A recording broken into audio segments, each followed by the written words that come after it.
রোজার মাসে যারা রোজা রাখে, এক হাদিসে নবীজি বলেন আস-সাওমু জুন্নাতুন, রোজা হলো ঢাল, যেটা দিয়ে মানুষ জাহান্নামের আগুন থেকে বাঁচবে। শত্রুর অস্ত্রের আঘাত থেকে যেমন ঢালের মাধ্যমে মানুষ নিজেকে রক্ষা করে, রোজাদার রোজার মাধ্যমে জাহান্নামের আগুন থেকে নিজেকে বাঁচাতে পারবে। শুধু তাই না যে রোজা রাখবে রোজাদার, নবীজি সাল্লাল্লাহু আলাইহি ওয়াসাল্লাম বলেন ইন্না ফিল জান্নাতি বাবান ইউকালু লাহুর রায়্যান, জান্নাতের মধ্যে একটা দরজা আছে যেটার নাম হলো রায়্যান। এটা স্পেশাল ভাবে শুধুমাত্র রোজাদারদের জন্য। নবীজি জানায়া দেন ওই জান্নাতের গেট থেকে ফেরেশতারা ডাকবে ফাআইনাস সাইমুন, কোথায় রোজাদারেরা, কোথায় রোজাদারেরা? শুধুমাত্র রোজাদারদের জন্য স্পেশালিটি। নবীজি বলেন এইভাবে জান্নাতের দরজা থেকে রোজাদারদেরকে আহ্বান করা হবে।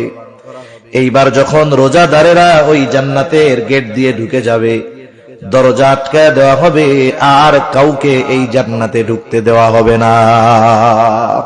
ওয়া ইন্নামা তুওয়াফাউনা উজুরাকুম ইয়াওমাল কিয়ামা ফামান যুহজিহা আনিন নার ওয়া উদখিলাল জান্নাতা ফাকাদ ফাজ। আল্লাহ রাব্বুল আলামিন বলেন কিয়ামতের দিন মানুষকে তার দুনিয়ার কর্মের পূর্ণ প্রতিদান দেওয়া হবে। ফামান যুহজিহা আনিন নার, যাকে জাহান্নাম থেকে বাঁচানো হবে, আগুন থেকে বাঁচানো হবে। ওয়া উদখিলাল জান্নাতা ফাকাদ ফাজ, জান্নাতে প্রবেশ করানো হবে, আগুন থেকে বাঁচানো হবে। আল্লাহ তাআলা বলেন ফাকাদ ফাজ, সে সফল হয়ে যাবে। তার মানে যে জান্নাতি সে সফল, যে জাহান্নামী সে ব্যর্থ। কারণ দুনিয়ার মধ্যে মানুষের আমলের প্রতিদান আল্লাহ তাআলা কিয়ামতের ময়দানে দিবে। দুনিয়ার মধ্যে যারা নেক আমল করবে, ঈমানের সাথে থাকবে, তারা তো জান্নাতি। যারা এগুলোর সাথে নাই তারা জাহান্নামী। আল্লাহ তাআলা ব্যাপক কথাগুলোকে সংক্ষিপ্ত সারে আমাদেরকে জানায় দেন কারা জাহান্নামী, কাদের আবাসস্থল হবে জাহান্নাম। আল্লাহ তাআলা বলেন ফাআম্মা মান তাগা ওয়া আসারাল হায়াতাদ দুনিয়া ফাইন্নাল জাহিমা হিয়াল মাওয়া। আল্লাহ রাব্বুল আলামিন এখানে দুটো কারণকে সামনে আনছেন। আল্লাহ রাব্বুল আলামিন বলেন ফাআম্মা মান তাগা, যে সীমা লঙ্ঘন করলো, সীমা লঙ্ঘন করলো, সীমা লঙ্ঘন করলো। সীমাটা কি? আপনারা জেনে থাকবেন ভারতের সাথে আমাদের একটা বর্ডার আছে না নাই? চতুর্দিক দিয়ে তার কাটার বেড়া আছে বেশিরভাগ জায়গায়। এই সীমানার দ্বারা বোঝা যায় এটা বাংলাদেশের এরিয়া, ওইটা ভারতের এরিয়া। বলেন তো কোন ব্যক্তি ভিসাবিহীন, পাসপোর্টবিহীন তথা ভারতীয় হাই কমিশনের অনুমতিবিহীন তাদের দেশে যদি সে প্রবেশ করে, তাহলে এই প্রবেশটা বৈধ নাকি অবৈধ? একটু চিন্তা করেন। আমাদের দেশেরও যেমন একটা সীমানা আছে, সীমা আছে, শরীয়তেরও এরকম একটা সীমা আছে। শরীয়তে আল্লাহ রাব্বুল আলামিন তার আদেশ নিষেধের একটা সীমানা দিয়ে দিয়েছেন। যেমন সীমানা কি? আল্লাহ তাআলা আদেশের মাধ্যমে কিছু সীমানা দিয়েছেন, নিষেধের মাধ্যমে কিছু সীমানা দিয়েছেন। আদেশ বান্দা নামাজ পড়ো, কেউ যদি এই আদেশ মান্য করে সে শরীয়তের সীমার মধ্যে থাকলো, সে নিরাপদ। কিন্তু কেউ যদি এই আদেশ অমান্য করে নামাজ না পড়ে, সে সীমা লঙ্ঘন করলো। সীমা লঙ্ঘন করলে, যেমন আমরা দেশের সীমানা যদি অন্যায়ভাবে অতিক্রম করি, ভারতীয় বিএসএফ যদি গুলি করে দেয়, ধরে নিয়ে যায়, তাহলে তেমন কিছু বলার থাকে না। অনুরূপভাবে নামাজ পড়তে হবে আদেশ, এটা শরীয়তের সীমা, যদি কেউ না পড়ে সে সীমা লঙ্ঘনকারী। আল্লাহ তাআলা বললেন বান্দা হারাম খায়ও না, হারাম না খাওয়া এটা শরীয়তের সীমা, কেউ যদি খায় তাহলে সীমা লঙ্ঘনকারী। এক কথায় আল্লাহ রাব্বুল আলামিনের যত আদেশ নিষেধ আছে সব কিছু যে মান্য করে সে শরীয়তের গণ্ডির মধ্যে থাকে, সে সীমা লঙ্ঘনকারী হয় না। সেজন্য আল্লাহ রাব্বুল আলামিন বললেন ফাআম্মা মান তাগা, যে শরীয়তের সীমা লঙ্ঘন করে। এখন অনেকগুলো প্রশ্নের সংক্ষিপ্ত জবাব আল্লাহ রাব্বুল আলামিন দেন, তাহলে মানুষ কেন শরীয়তের সীমা লঙ্ঘন করে তথা আল্লাহ তাআলার আদেশ নিষেধ অমান্য করে। আল্লাহ তাআলা দ্বিতীয় কারণ হিসাবে বলেন ওয়া আসারাল হায়াতাদ দুনিয়া, আর যারা দুনিয়ার জিন্দেগিকে প্রাধান্য দেয়, তার মানে সীমা লঙ্ঘন কেন করে মানুষ? দুনিয়ার হায়াতকে প্রাধান্য দেওয়ার কারণে। আপনি দুনিয়ার যত অপরাধ আছে, অন্যায় আছে, সব অপরাধগুলো যদি বিশ্লেষণ করেন, কেন মানুষ অপরাধ করে, কেন মানুষ সুদ খায়, কেন মানুষ ঘুষ খায়, কেন মানুষ অপরের হক মেরে খায়, কেন মানুষ অপরের উপরে জুলুম করে, কেন মানুষ মিথ্যা কথা বলে, এই ধরনের সব অপরাধগুলো যদি বিশ্লেষণ করেন, সব অপরাধের পিছনে যত কারণ থাকবে এর সাথে একটা কমন কারণ থাকবে, দুনিয়ার মহব্বত। মানুষ দুনিয়াকে পাওয়ার জন্য সব অপরাধ করে। একটু নিজে নিজে চিন্তা করবেন, আমার একটা বলার মতো সময় নাই। তাহলে সমস্ত অপরাধ তথা সমস্ত সীমা লঙ্ঘনের পেছনে দুনিয়ার মহব্বত কারণ। এজন্যই নবীজি সাল্লাল্লাহু আলাইহি ওয়াসাল্লাম বলেন হুব্বুদ দুনিয়া রাসু কুল্লি খাতিয়া, দুনিয়ার মহব্বত সকল ক্ষতির মূল। হুব্বুদ দুনিয়া, দুনিয়ার মহব্বত, রাসু কুল্লি খাতিয়া, সকল ক্ষতির মূল হলো এই দুনিয়ার মহব্বত। সেই জন্য মানুষ যদি দুনিয়ার মহব্বতকে প্রাধান্য না দেয়, ওই যে মূল গন্তব্য জান্নাতে যাওয়ার বিষয়টা, জাহান্নাম থেকে বাঁচার বিষয়টাকে প্রাধান্য দেয়, তাহলে সে সীমা লঙ্ঘনকারী হবে না।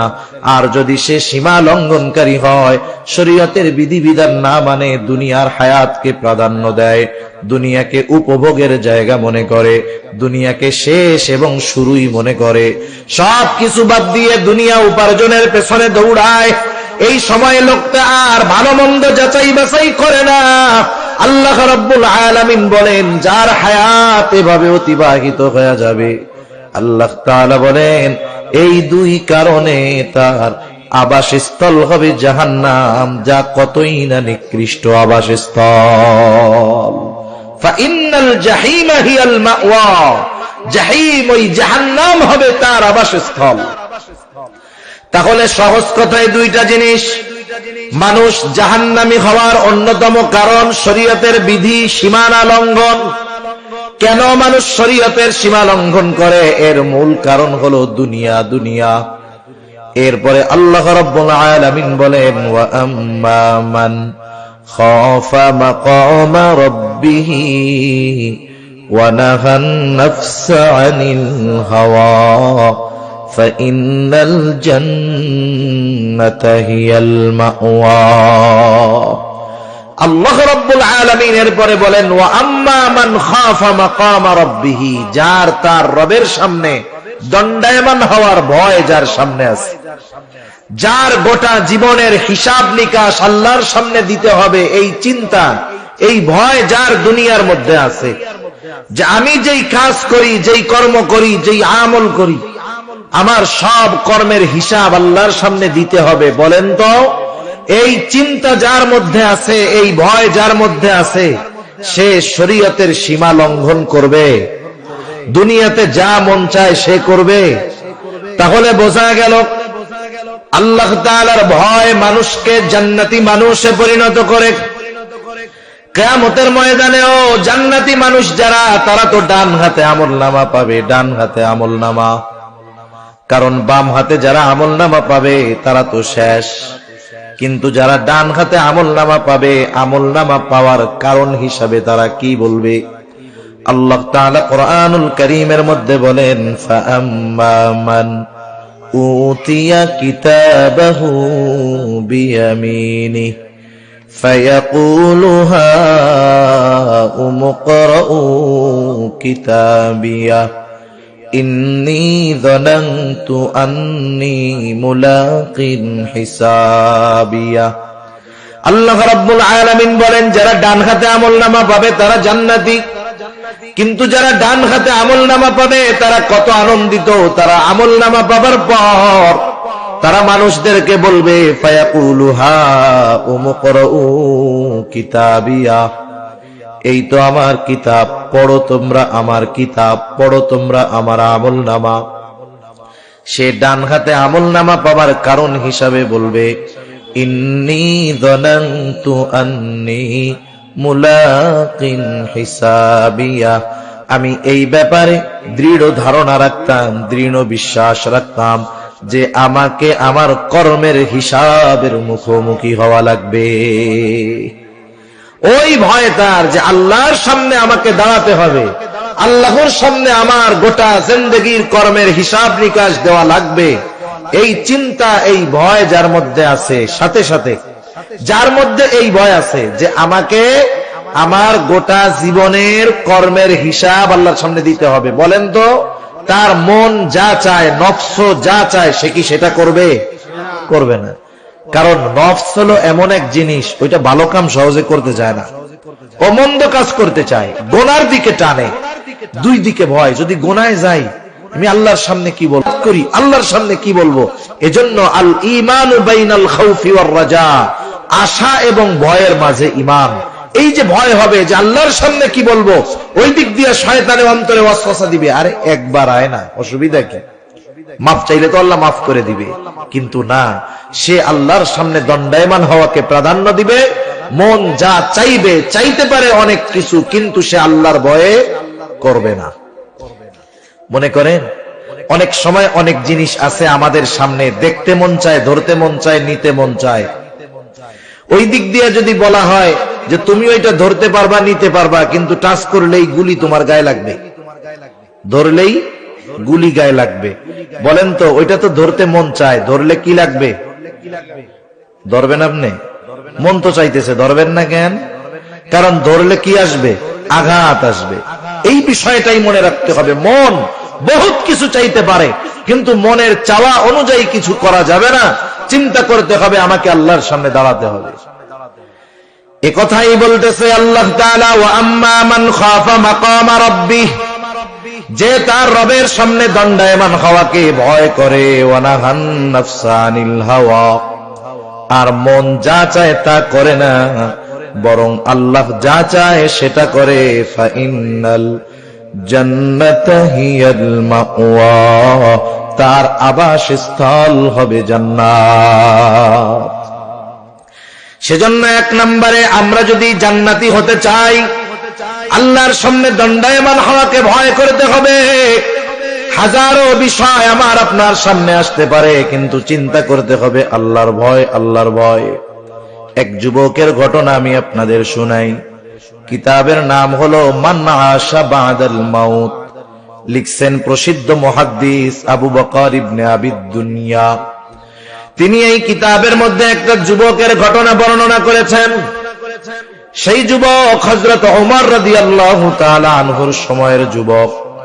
যুবকটা হযরত ওমর রাদিয়াল্লাহু তাআলা আনহুর কাছে সব সময় থাকতো, কাছে বসতো, পাশে বসতো। ওই যুবকের ছিল একটাই আপনজন, তার বাবা। তার বাবা বাড়িতে থাকতো। সে বাবার যা কিছু প্রয়োজন, সব কিছু প্রয়োজন মিটায়া সে আবার মসজিদে নববীর মধ্যে অবস্থান করত। এই যুবক যখন বাসা থেকে মসজিদে নববীতে আসা যাওয়া করত, ওমরের দরবারে আসতো। আসার পথে পথিমধ্যে একজন সুন্দরী দুশ্চরিত্রা নারী তাকে ডিস্টার্ব করত। ওই নারী ওই যুবকটাকে কাছে পাওয়ার জন্য খুব কামনা করত, আশা করত। এই যুবক তাকে পাত্তাই দিত না। এভাবে চলতেছে দুনিয়া। হঠাৎ করে একদিন যুবক ওই মহিলার ফাঁদে পড়ে গেল, শয়তানের ধোঁকায়।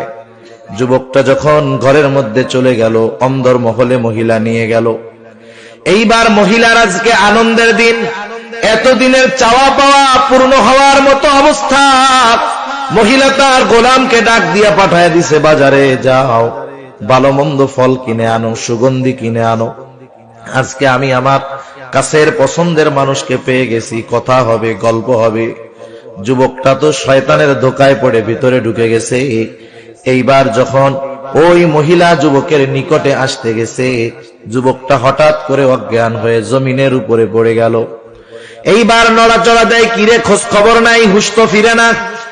এইবার গোলাম যখন ফিরে আসছে, যুবক তো অজ্ঞান, হুশটুস নাই, বোঝা যায় না বেঁচে আছে নাকি মারা গেছে। মহিলার অন্তরে যেই আনন্দ ছিল, মুহূর্তের মধ্যে চিন্তায় পরিণত হয়ে গেছে। এইবার রাতের বেলা যুবকটাকে দুজনে ধরাধরি করে এইবার ওই যুবককে তার ঘরের সামনে শোয়ায় রাখছে, ফালায় রাখছে। প্রতিদিন এশার নামাজের পরে যুবক বাবার ঘরে আসতো, খাওয়া দাওয়া করতো, বাবার যা প্রয়োজনীয়তা সব সেরে আবার সে মসজিদে চলে যাইত। কিন্তু আজকে তো আর বাসায় আসে না, কারণ বাসায় ঢোকার আগে শয়তানের ঢোকায় পড়ে যুবক ভিতরে চলে গেছে। এইবার বাবাও চিন্তা করতেছে, কি ব্যাপার, রাত দীর্ঘ হয়, ছেলে কেন আসে না। বাবা ছেলেকে খুঁজবার জন্য যখন দরজা খুলে বাহির হয়, দেখে সামনে তার কলিজার টুকরা সন্তান অজ্ঞান হয়ে পড়ে আছে। যুবক ওই মহিলা যে তাকে ডিস্টার্ব করে কাউকে কথা বলে নাই, কেউ জানে না, অজ্ঞান হয়ে পড়ে আছে। এইবার যুবকের বাবা লোকজনকে ডাক দিয়া যুবকটারে ঘরের মধ্যে আনলো। ঘরের মধ্যে আনার পর যখন তার সামান্য হুঁশ ফিরল, মানুষেরা জিজ্ঞাসা করতেছে, হে যুবক, কি হলো, কেমন করে তুমি এই জায়গায় অজ্ঞান হয়ে পড়েছিলা, কি ঘটেছে তোমার সাথে? যুবকটা কান্না করে কিছু বলে না। দীর্ঘ সময় পর বলতেছে, এই ঘটনা, আমি তো এই মহিলার ফাঁদে পড়ে গেছি, শয়তানের ধোঁকায় পড়ে গেছি। কিন্তু যখন আমি মহিলার ঘরের ভিতরে নিয়ে গেল আমাকে, আমি হঠাৎ করে অজ্ঞান হয়ে গেলাম। এরপরে আমার আর কিছু মনে নাই। ওই জায়গায় একজন বিচক্ষণ বুদ্ধিমান লোক, সে যুবককে প্রশ্ন করে, যুবক, তুমি যে মহিলার ঘরের অন্দর মহলে গেলা, সেখানে সে আর তুমি ছাড়া কেউ ছিল নাকি? বলে না। তাহলে কেমন করে তুমি ওই অবস্থার থেকে ফিরে আসলা? যুবকটা বলতেছে, আমি যখন ওই মহিলার একেবারে কাছাকাছি চলে গেলাম, হঠাৎ করে আমার কোরআনুল কারীমের একটা আয়াত মনে পড়ে গেল। এইবার লোকটা বলে, কোন আয়াত? এইবার লোকটা বলতেছে, কোন আয়াত? যুবকটা বলে, আয়াতটা হলো, ইন্নাল্লাযীনা তাকাউ ইযা মাসসাহুম তাইফুম মিনাশ শাইতানি তাযাক্কারু ফাইযা হুম মুবসিরুন। যুবকটা বলতেছে, আমার এই আয়াত মনে পড়ে গেল। এই আয়াতের সারমর্মটা এরকম, যারা মুত্তাকি, আল্লাহকে ভয় করে, মন যা চায় তা করে না, বরং আল্লাহ যা চায় তাই করে, এরা যখন শয়তানের ধোঁকায় পড়ে যায়, যখন শয়তান তাদেরকে ধোঁকায় ফালায় দেয়, ইন্নাল্লাযীনা তাকাউ ইযা মাসসাহুম তাইফুম মিনাশ শাইতান, শয়তানের ধোঁকায় পড়ে তারা যখন ঘোরের মধ্যে পড়ে যায়, এমন অবস্থার মধ্যে পড়ে যায় যেখানে গুনাহ থেকে ফেরানোর জন্য কোনো মানুষ থাকে না, যেখানে গুনাহ থেকে ফেরানোর জন্য কোনো ব্যবস্থা থাকে না। আল্লাহ তাআলা বলেন, ইযা মাসসাহুম তাইফুম মিনাশ শাইতানি তাযাক্কারু ফাইযা হুম মুবসিরুন। আল্লাহ তাআলা আল্লাহর কথা তাকে স্মরণ করায় দেয়। শুধু তাই না, তাকে আল্লাহ এমন দূরদৃষ্টি খুলে দেয়, যেই অন্তরের দৃষ্টি দিয়ে এমন কিছু সে দেখতে পায় যা দুনিয়ার কেউ দেখতে পারে না। যুবকটা কথা বলে কান্না করতেছে, কান্না করতেছে, আর বাবাকে বলতেছে, বাবা, আমি যদি রাতের মাঝেই মারা যাই, আপনি ভোর হওয়ার আগেই আমার দাফন করে দিবেন। ঘটনাক্রমে যুবকটা মারা গেল। এইবার যুবকটাকে দাফন করে দিয়ে আসলো তার বাবা। হযরত ওমর রাদিয়াল্লাহু তাআলা আনহু পরের দিন সকালে দেখেন যুবকটা নাই। কারণ ক্লাসের মধ্যেও বিষয়টা এমন, উস্তাদ শিক্ষক কিছু ছাত্রর প্রতি আলাদা একটা নজর থাকে। সবাই আসছে, ওই ভালো ছাত্রটা আসে নাই। শিক্ষক বলে তোদের পড়ায়া কি হবে, যারে পড়ামো সেই তো আসে নাই, পড়া আগের জায়গায় থাকলো। বলে না এরকম? আরে যারে পড়াবো সেই তো আসে নাই, তাহলে থাক, কালকের পড়া আবার।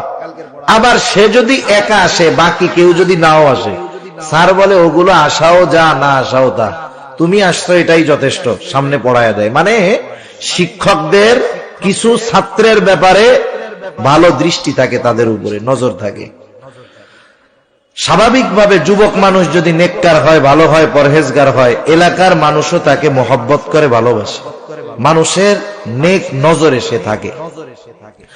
হযরত ওমর রাদিয়াল্লাহু তাআলা আনহু যুবকটাকে খোঁজে, কোথায় যুবক? উপস্থিত লোকজন বলতেছে, খলিফা গতকাল রাত্রে বাড়িতে গেছে, এখনো ফিরে আসে নাই। হযরত ওমর বললেন, তার বাড়িতে কে আছে? বলে বৃদ্ধ বাবা। বলে যাও একটু খোঁজ খবর নিয়ে আসো, দেখো কোনো বিপদ আপদ হলো কিনা। এইবার কয়েকজন ওই বৃদ্ধের বাড়িতে গেল, যায় দরজায় টোকা দিল। ওই যুবকের বাবা দরজাটা খুলে দিল, জিজ্ঞাসা করে আপনার ছেলেটা কোথায়? এইবার ওই মুরব্বী সব ঘটনা খুলে বলল, এইভাবে শয়তানের ধোকায় পড়ে এই হয়েছে, ওসিয়ত মুআফিক ফজরের আগেই তাকে আমরা দাফন করে দিয়েছি। এইবার ঘটনাটা শুনে এইবার তারা হযরত ওমর রাদিয়াল্লাহু তাআলা আনহুর কাছে গিয়ে বলল, এই ঘটনা। এইবার ওমর রাদিয়াল্লাহু তাআলা আনহু চিন্তা করলেন, আল্লাহ তাআলা তো কোরআনুল কারীমের মধ্যে বলছে, যারা আল্লাহর সামনে দণ্ডায়মান হওয়াকে ভয় পায় তাদের জন্য দুইটা জান্নাত। কয়টা জান্নাত? তাদের জন্য তো দুইটা জান্নাত। ওয়ালিমান খাফা মাকামা রাব্বিহি জান্নাতান, যারা আল্লাহর সামনে দণ্ডায়মান হওয়াকে ভয় পায় তাদের জন্য দুটো জান্নাত। এইবার হযরত ওমর রাদিয়াল্লাহু তাআলা আনহু তিনি চিন্তা করতেছেন, এই যুবক আল্লাহর ভয়ে এত কাছে গিয়েও গুনার থেকে ফিরে আসছে, একটু জানতে মন চায় যে সে কি এই দুই জান্নাতের মালিকানা পেল কিনা। হযরত ওমর সাধারণ কোনো মানুষ নয়, এ তো এই ওমর যিনি মসজিদে নববীর মেম্বারে বসে ওই 1000 মাইল দূরে থাকা সৈন্যদেরকে দিক নির্দেশনা দেয়। হাজার হাজার মাইল দূরে সৈন্যবাহিনী, হযরত ওমর রাদিয়াল্লাহু তাআলা আনহু মসজিদে নববীর মেম্বারে দাঁড়ানো, তিনি খুতবা দিচ্ছেন। সৈন্যবাহিনী 1000 মাইল দূরে দাঁড়ানো, মুসলিম সৈন্যবাহিনীর অপোজিটে কাফের সৈন্যবাহিনী আসতেছে। হযরত ওমর খুতবার মধ্যে হঠাৎ করে বললেন, ইয়া সারিআতাল জাবাল, এই পাহাড়ের ওই পাশে সৈন্য আছে, কিন্তু বাহিনী আছে কোথায়? 1000 মাইল বেশি হবে দূরে, উনি আছেন মসজিদে নববীতে। এই ওমরের নজর এমন নজর, 1000 মাইল দূরের বিষয় আল্লাহ তাআলা তার সামনে নিয়ে আসছে। এই ওমরের গলার আওয়াজ এমন আওয়াজ 1000 মাইল দূরে পৌঁছায় গেছে। ওই সেনাবাহিনীর যিনি প্রধান ছিলেন তিনি ছিলেন 1000 মাইল দূরে, কিন্তু ওমর রাদিয়াল্লাহু তাআলা আনহুর এই নির্দেশ তিনি 1000 মাইল দূর থেকে স্পষ্ট শুনতে পেয়েছে। সুবহানাল্লাহ। উনি আসার পরে জিজ্ঞাসা করতেছে যে ওমর এরকম বলছিল, ইয়া সারিয়াতাল জাবাল, তুমি কি শুনছিলা? বলে হ্যাঁ, আমরা তো অপ্রস্তুত, সৈন্য কোন দিক দিয়ে আসতেছে বুঝতে পারি নাই। হঠাৎ করে খলিফাতুল মুসলিমিনের আওয়াজ আমার কানে আসলো, পেছনে তাকায় দেখি সৈন্যবাহিনী আসতেছে। আল্লাহু আকবার। এ তো সেই ওমর যার গলার আওয়াজ 1000 মাইল দূর থেকে শোনা যায়। এই তো সেই ওমর যার চিঠি পেয়ে শুকিয়ে যাওয়া নীলনদ পুনরায় প্রবাহিত শুরু হয়। সেই ওমর বলতেছে, চলো আমরা যুবকের কবরের কাছে যাব। যুবকের কবরের কাছে গিয়ে হযরত ওমর যুবককে প্রশ্ন করতেছে, যুবক আছে কবরের মধ্যে, প্রশ্ন করতেছে যুবক, আল্লাহ তাআলা তো বলছে ওয়ালিমান খাফা মাকামা রাব্বিহি জান্নাতান, যারা আল্লাহর সামনে দণ্ডায়মান হওয়াকে ভয় করে তাদের জন্য দুটো জান্নাত। আমার প্রশ্ন হলো, তুমি কি এই জান্নাতের মালিকানা পেয়েছো কিনা? এইবার ওমর এই প্রশ্ন করার পর সব নিশ্চুপ নীরবতা। সকলে চিন্তা করতেছে ওমরের মাথাটা খারাপ হয়ে গেল নাকি, কবরের মানুষ কথা বলবে কেমনে। সবাই চুপ, নিশ্চুপ নীরবতা। হঠাৎ করে সবাই স্পষ্ট আওয়াজ শুনতে পায়, বলতেছে, ও ওমর, আমার আল্লাহ আমাকে এই 2 জান্নাতের মালিকানা দিয়ে দিয়েছে। সেজন্য আমি বলেছিলাম, আল্লাহ তাআলা বললেন, ওয়া আম্মা মান খাফা মাকামা রাব্বিহ ওয়া নাহান নাফসা আনিল হাওয়া। যারা আল্লাহর সামনে দণ্ডায়মান হওয়াকে ভয় করে আর মন যা চায় তা করে না, আল্লাহ তাআলা বলেন, ফা ইন্নাল জান্নাতা হিয়াল মাওয়া, তাদের আবাসস্থল হলো জান্নাত। জান্নাত জাহান্নামের অস্তিত্ব আছে এ ব্যাপারে কারো সন্দেহ আছে? কারণ জান্নাত জাহান্নাম দর্শন করে এসেছেন এমন ব্যক্তি যিনি গোটা জিন্দেগিতে কোনোদিন মিথ্যা কথা বলেন নাই।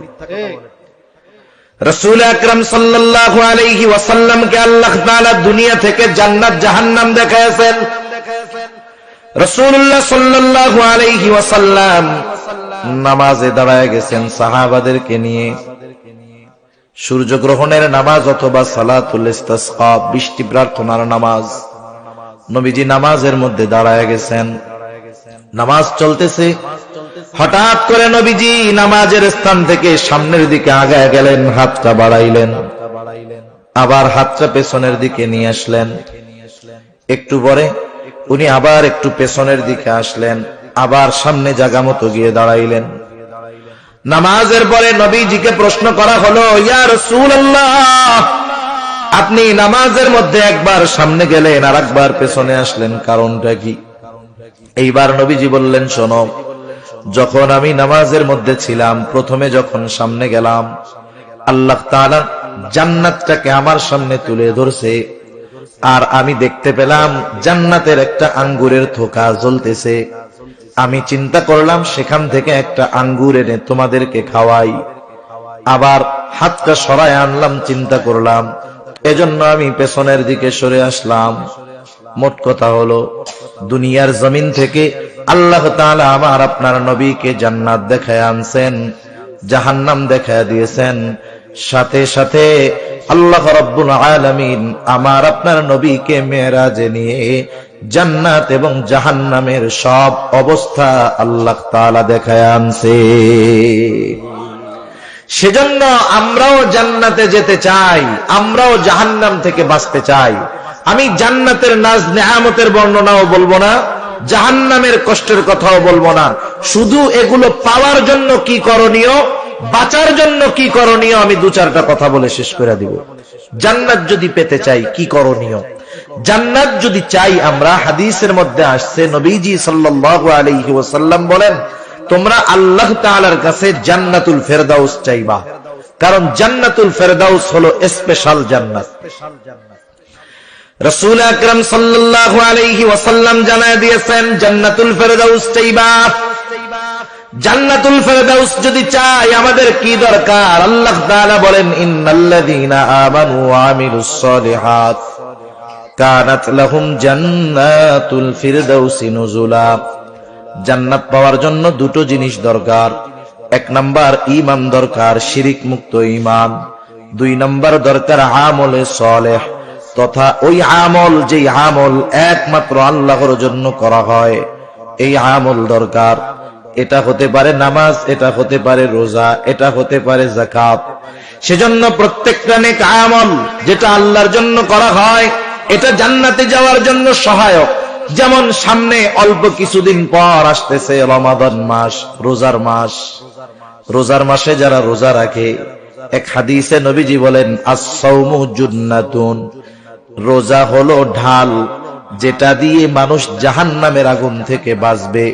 শত্রুর অস্ত্রের আঘাত থেকে যেমন ঢালের মাধ্যমে মানুষ নিজেকে রক্ষা করে, রোজাদার রোজার মাধ্যমে জাহান্নামের আগুন থেকে নিজেকে বাঁচাতে পারবে।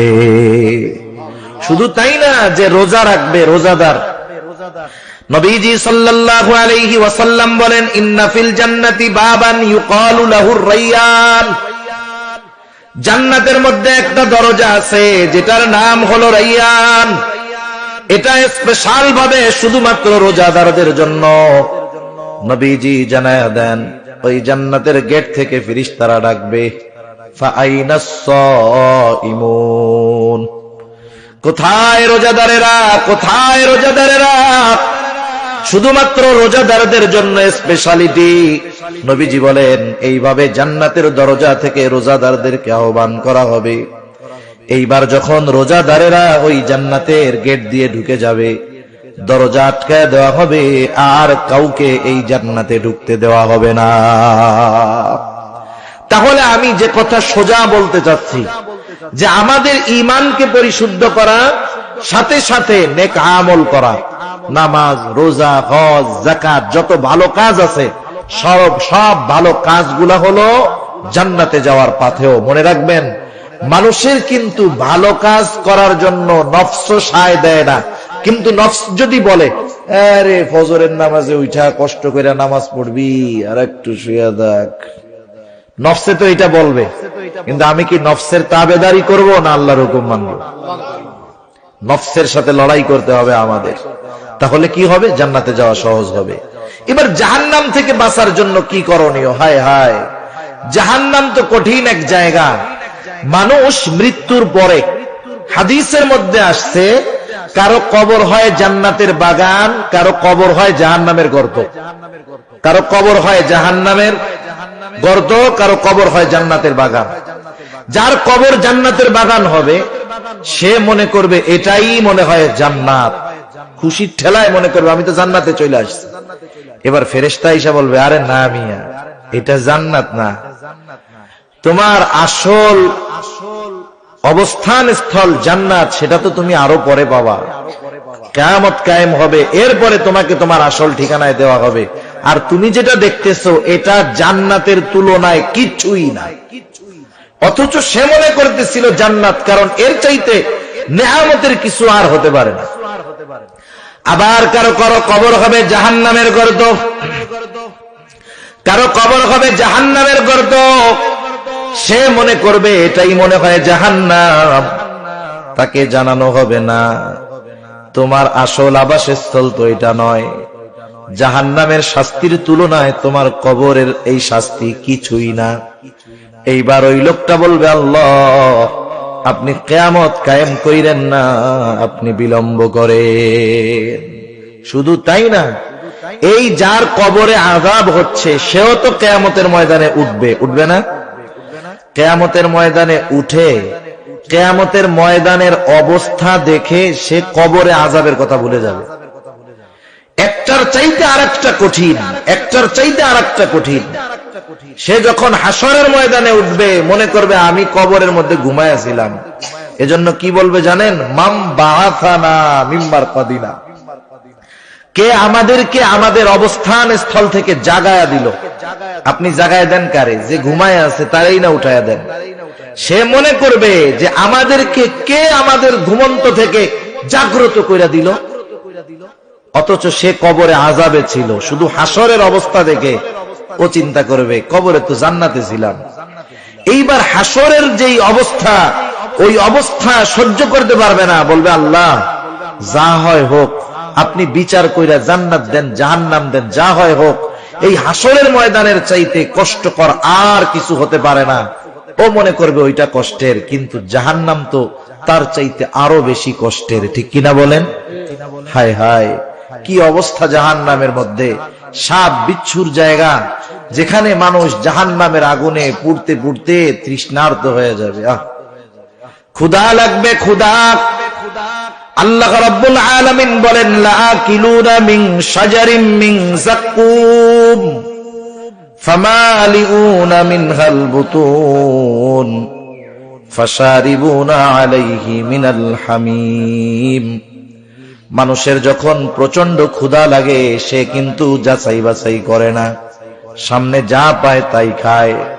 জাহান্নামীদের ক্ষুধা লাগবে, ক্ষুধা। তাদের সামনে যাক্কুম ফল দেওয়া হবে, কাঁটাযুক্ত ফল। তারা ক্ষুধার যন্ত্রণায় সেগুলো খেয়ে ফেলবে, কিন্তু কাঁটাযুক্ত এই গাছগুলো গলার মধ্যে গিয়ে ফলগুলো আটকে যাবে। না পারবে গিলতে, না পারবে উগরাইতে। আমাদের গলায় যদি কাটা বেঁধে যায়, অনেক সময় ভাত বেঁধে যায়, আমরা পানি খুঁজি, ঠিক না? ওরাও এখন পানি পান করার জন্য পানি খুঁজবে, যাতে করে ওটা গলার থেকে নিচে নেমে যায়। তাদেরকে পান করানোর জন্য কি দেওয়া হবে? হামিম, হামিম দেওয়া হবে, ফুটন্ত উত্তপ্ত পানি। কোন পানি? জাহান্নামীদের পচা রক্ত পুজ উত্তপ্ত করে তাদেরকে পান করার জন্য দেওয়া হবে। অনেক সময় দেখবেন গ্লাসের মধ্যে গরম পানি, তৃষ্ণা লাগছে, আমাদেরও ভুল হয়ে যায়, যাচাই বাছাই করি না, তৃষ্ণা নিবারণ করতে গিয়ে ওই গরম পানিটা দ্রুততার সাথে যখন গলায় ঢেলে দেই, জিহ্বা পুড়ে যায়, অনেক সময় গলার মধ্যেও ফুসকা পড়ে যায়। ওর তো গলা আটকে আছে, দম আটকে যাওয়ার মতো অবস্থা। এইবার ওটা দেওয়ার সাথেই সাথেই সে পান করবে, কি অবস্থা হবে? হাদিসের মধ্যে আসছে, ওই ফুটন্ত উত্তপ্ত পানিটা যখন সে পান করবে, জাহান্নামীদের পচা রুজ রক্তপুজ সাথে সাথে ওইটা যখন পেটের মধ্যে যাবে, পায়খানার রাস্তা দিয়ে তার নাড়ি ভুড়ি সব বের হয়ে যাবে। এসব শাস্তির কথা বলতে গেলেও ভয় লাগে। একটু চিন্তা করেন, আমরা যদি দুনিয়ায় অসুস্থ হই, অসুস্থ, অনেক সময় আমাদের হাতে টাতে ঘা হয়। গ্রামের মানুষ, ছোট্ট একটা ঘা হইছে, এটারে গোনাই ধরে না। কৃষি কাজ করে যারা পরিশ্রমী মানুষ, ছোটখাটো ঘা হইলে এগুলা ওনাদের কাছে ডোন্ট কেয়ার, চিন্তা করে এটা এক সপ্তাহ পরে এমনিই চলে যাবে। ডায়াবেটিক্স যদি না থাকে কোনো টেনশন নাই, কিন্তু বেচারার ডায়াবেটিক্সও নাই, সুস্থ মানুষ, ছোট্ট একটা ঘা হইছে, এক সপ্তাহ, এক মাস, 2 মাস, 6 মাস পার হয়ে যায়, ঘাটা সারেই না। তখন কিন্তু চিন্তা হবে, কি ব্যাপার, এটা তো সেরে যাওয়ার কথা, আমার ডায়াবেটিক্স নাই, এরপরেও কেন এই অবস্থা হইল? এবার সে ডাক্তারের কাছে যাবে, ডাক্তারের কাছে গিয়ে ডাক্তার দেখাবে, ডাক্তার বলবে আপনি ঢাকায় চলে যান। ঢাকায় গিয়ে ভালো মতো চেক আপ করায়া ডাক্তার এবার বলতেছে আপনি তো দেরি করে ফেলছেন। মানে আপনার এই ঘাটা তো সাধারণ ঘা ছিল না, এটা ছিল ক্যান্সারের আলামত, ক্যান্সারের আলামত ছিল, আপনি গুরুত্ব দেন নাই। 6 মাস 1 বছর পার হয়ে গেছে, এখন ওই ক্যান্সারের জীবাণু আর এক জায়গায় নাই, ছড়ায় গেছে অনেক দূর। আপনার যদি হাত বাঁচাতে হয় আঙ্গুল কাটতে হবে, কি করবেন? আঙ্গুল কাটবেন না? টাকাও দিবেন, কাটবেনও। আবার যদি ভালো মতো কাটা হয়, দেশে আইসা গর্বের সাথে বলবেন ওরে বাবা, সেই ভালো ডাক্তার, কত সুন্দরভাবে আঙ্গুলটা ফলাই দিছে। ডাক্তার যদি ওই সময় বলে আপনার জীবন বাঁচাতে হলে হাত ফেলে দিতে হবে, কি করবেন? খুশি মনে টাকাও দিবেন, হাতটাও ফালাবেন, আইসা আবার গর্বের সাথে বলবেন সেই রকম ডাক্তার নিখুঁত ভাবে হাতটারে কাইটা ফেলাই দিছে। হায় হায়, জীবন বাঁচানোর জন্য যদি এই হাত ফেলে দিতে হয়, আমরা আনন্দের সাথে টাকা দিয়ে ফালায়া দিই। কিন্তু জাহান্নাম থেকে বাঁচার জন্য যদি কিছু বদ কর্ম বাদ দিতে হয়, ভালো কাজ করতে হয়, আমরা সেগুলো করতে রাজি নাই। আফসোস আমাদের জন্য। সেজন্য জাহান্নামের এই শাস্তি যেন ভোগ করতে না হয়, কারণ জাহান্নামের শাস্তিটা এত কঠোর, এত কঠিন। আল্লাহ রাব্বুল আলামিন বলেন, জাহান্নামের ইন্ধন হবে মানুষ আর পাথর, ওয়াকুদুহান নাসু ওয়াল হিজারা আলাইহা মালাইকাতুন গিলাদুন শিদাদ লা ইয়াসুনাল্লাহা মা আমারহুম ওয়া ইয়াফআলুনা মা ইউমারুন। আল্লাহ রাব্বুল আলামিন বলেন, আলাইহা মালাইকাতুন গিলাদুন শিদাদ, জাহান্নামের ইন্ধন হলো মানুষ আর পাথর, ওয়াকুদুহান নাসু ওয়াল হিজারা আলাইহা মালাইকাতুন গিলাদুন শিদাদুন লা ইয়াসুনাল্লাহা মা আমারহুম, সেইখানে আছে একদল কঠোর স্বভাবের, রুক্ষ স্বভাবের ফেরেশতা, গিলাদুন শিদাদ লা ইয়াসুনাল্লাহা মা আমারহুম ওয়া ইয়াফআলুনা মা ইউমারুন। তারা আল্লাহ তাআলার নাফরমানি তো করেই না, বরং আল্লাহ তাআলা তাদেরকে যা বলে তারা তাই করে। তারা তো জাহান্নামীদের শাস্তি দিতে থাকবে, জাহান্নামীরা চিৎকার করবে। জাহান্নামের ফেরেশতাদের সর্দার যে, তার নাম হলো মালিক। তার নাম কি বলেন তো? মালিক। এবার জাহান্নামীরা ডাকবে, নাদাউ ইয়া মালিক ইয়া মালিক ইয়া মালিক, ডাকতে থাকবে। তাফসীরের মধ্যে আসছে 1000 বছর পর জাহান্নামের ফেরেশতাদের সরদার মালিক তাদের ডাকের জবাব দিবে। ডাকের জবাব দিয়ে বলবে, কেন ডাকতেছো, কেন? এইবার জাহান্নামীরা বলবে, আর তো সহ্য হয় না, আর তো সহ্য করতে পারি না, আমাদেরকে তোমার রবের কাছে বলো। ওয়ানাদাউ ইয়া মালিক লিয়াকদি আলাইনা রাব্বুক, তোমার রবকে বলো আমাদের ব্যাপারে কোনো চূড়ান্ত ফয়সালা নিতে, আমাদেরকে মেরে ফেলতে বলো। কারণ জান্নাতি আর জাহান্নামীরা, জান্নাতি জান্নাতে যাওয়ার পর, জাহান্নামী জাহান্নামে যাওয়ার পর আল্লাহ তাআলা মৃত্যুকে জবাই করে দিবেন। অবস্থা হবে এমন, লা ইয়ামুতু ফিহা ওয়ালা ইয়াহইয়া, সেখানে তারা মরতেও পারবে না, বাঁচতেও পারবে না। দিন যাবে, শাস্তির তীব্রতা বাড়বে। এবার মালিক বলবে, তোমাদের এই অবস্থা কেন? এই অবস্থা কেন তোমাদের? তোমাদের কাছে কি কোনো সতর্ককারী যায় নাই? তারা বলবে, ক্বালু বালা কদ জাআনা নাযীর, হ্যাঁ আমাদের কাছে তো সতর্ককারী আসছিল। কি করছিলা তোমরা? ফাকাযযাবনা ওয়া কুলনা মা নাযালাল্লাহু মিন শাই, তারা আমাদেরকে সতর্ক করছে, আমরা তাদেরকে মিথ্যা প্রতিপন্ন করছি। জাহান্নামের কথা কইছে, আমরা কিছু দূর বেড়া, কি কয় এগুলা? মাটির সাথে পয়সা কইলা মিশা যাবো, কিসের জান্নাত আর জাহান্নাম? মালিক বলবে, যেহেতু তোমাদের কাছে সতর্ককারী সত্য বার্তা নিয়ে আসছিল, মানো নাই, ইন্নাকুম মাকিসুন, এটাই তোমাদের জন্য অবস্থান স্থল, এখানেই তোমাদের অনন্তকাল থাকতে হবে। এই জন্য আমরা কেউ চাই না যে ওই কষ্টের জায়গায় আমাদের যাওয়া লাগ, কেউ চায় না। সেজন্য কেন মানুষ জাহান্নামে যাবে, এই কারণগুলাও আল্লাহ রাব্বুল আলামিন জানায় দিয়েছেন কোরআনুল কারীমের মধ্যে। এক জায়গায় আল্লাহ তাআলা জান্নাতি আর জাহান্নামীদের মধ্যে কথাবার্তার খবর আমাদের জানিয়েছেন। জান্নাতীরা জাহান্নামীদের প্রশ্ন করছে, তোরা জাহান্নামে কেন গেছস? জাহান্নামীরা তাদের জাহান্নামে যাওয়ার কারণগুলো বলছে। আমি আগে বলছি, জান্নাতে যাওয়ার কারণ ঈমান, নেক আমল। মোট কথা, নেক আমল করতে মন চায় না। এজন্যই আল্লাহ তাআলা বলছেন, আম্মা মান খাফা মাকামা রাব্বি ওয়া নাহান নাফসা আনিল হাওয়া, মন্দ কাজ করতে চায় মন, মন ভালো কাজ করতে চায় না। তবে আমাকে চিন্তা করতে হবে, আমার গোটা জীবনের হিসাব আল্লাহর সামনে দেওয়া লাগবে। নফস যা বলে বলুক, আমি আল্লাহর সব আদেশ নিষেধ মানব, তাইলে ঠিকানা জান্নাত। এবার জাহান্নামে কেন যাবে মানুষ? ভালো কাজ না করার কারণেই যাবে। এই জান্নাতি আর জাহান্নামীদের কথাবার্তাটা বইলাই আমি আলোচনা শেষ করে দিব, দুজনের মধ্যে কথাবার্তা হবে। এখন আল্লাহ তাআলা জান্নাতি আর জাহান্নামীদের মধ্যে কথাবার্তা হবে, আসি দুনিয়ায়, আল্লাহ পাইলো কই? কথা বুঝতে পারছেন? আসি কোথায়? আরে জোরে কোন না, দুনিয়ায় কোথায়? নাকি দুই একজন জান্নাতেও আছেন? এই মুহূর্তে তো আমরা আছি দুনিয়ায়, আর দুনিয়ায়ও ছোট জান্নাত আছে।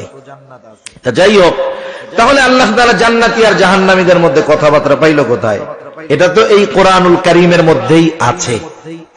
আমাদেরকে আগে বুঝতে হবে যে সময় আমাদের কাছে 3 ভাগে বিভক্ত। কাল কয়টা?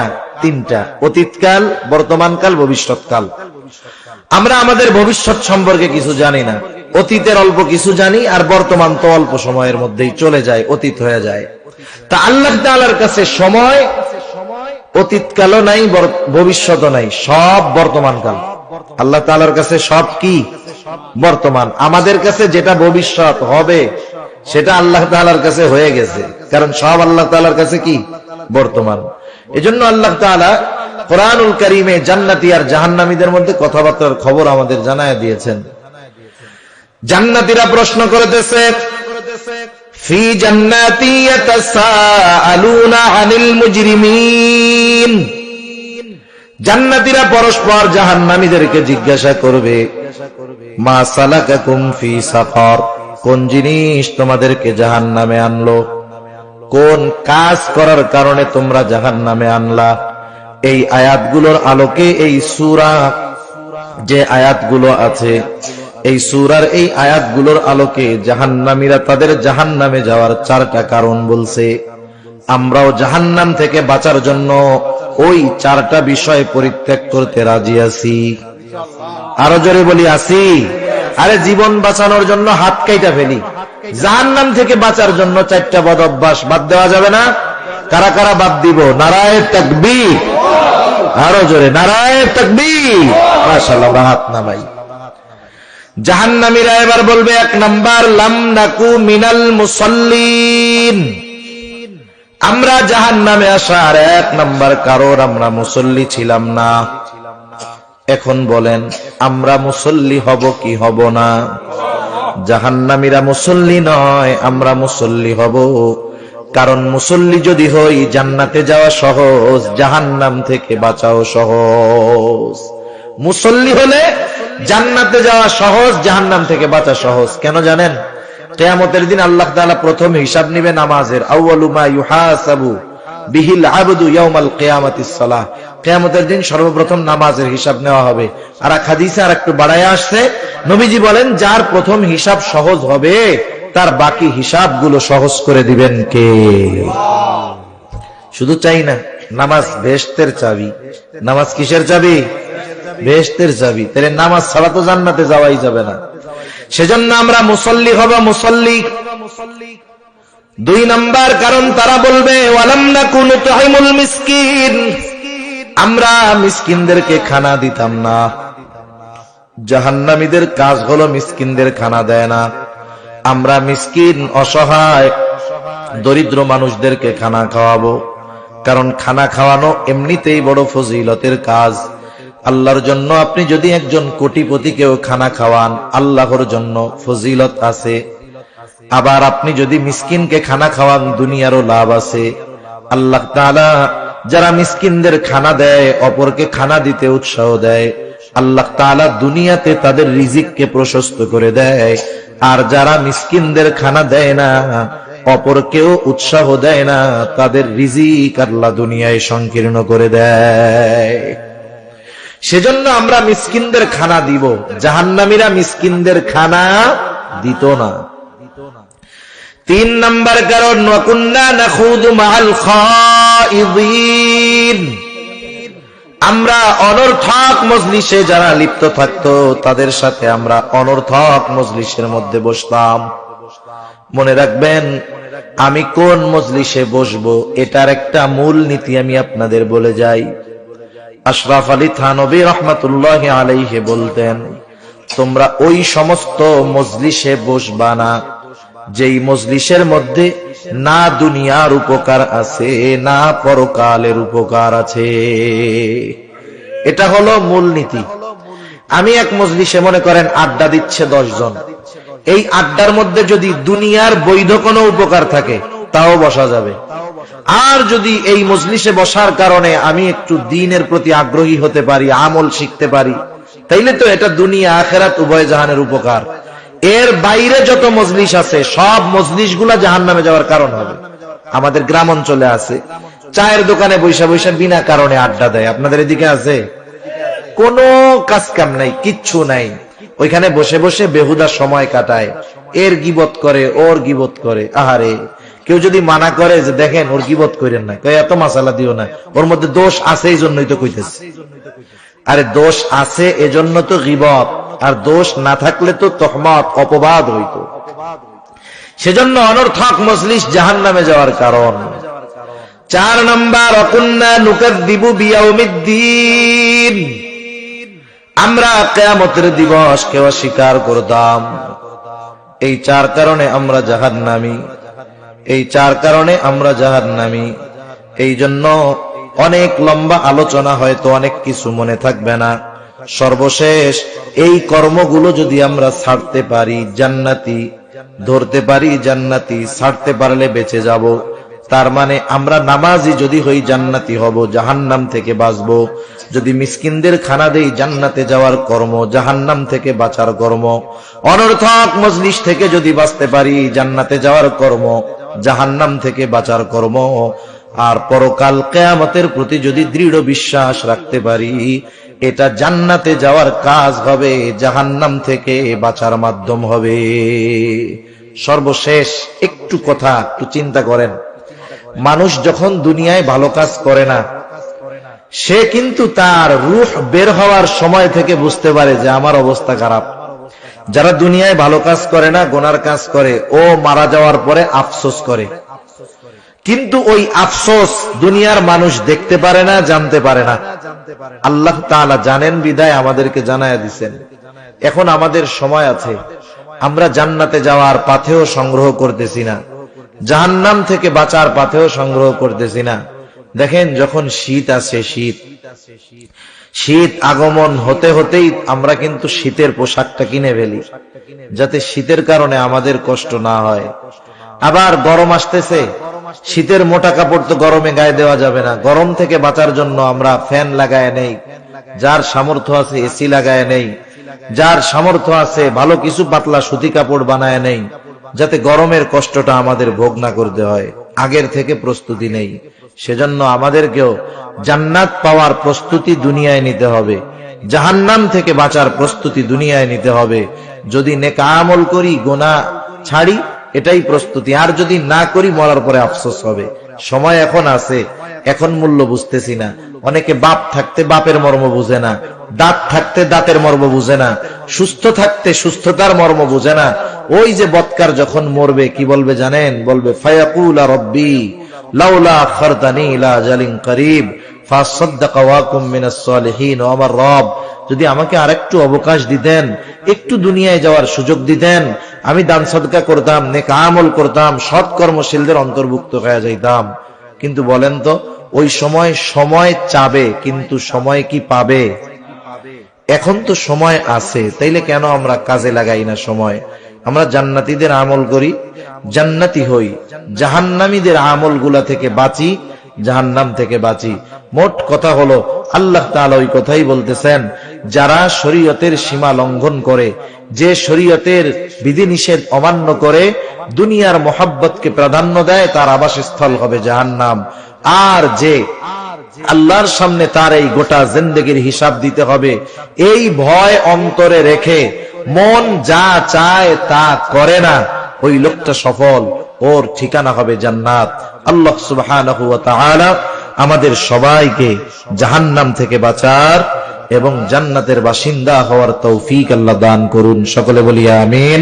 ওয়া আখিরু দাওয়ানা আনিল হামদুলিল্লাহি রাব্বিল আলামিন। আসসালামু আলাইকুম ওয়া রাহমাতুল্লাহি ওয়া বারাকাতুহু।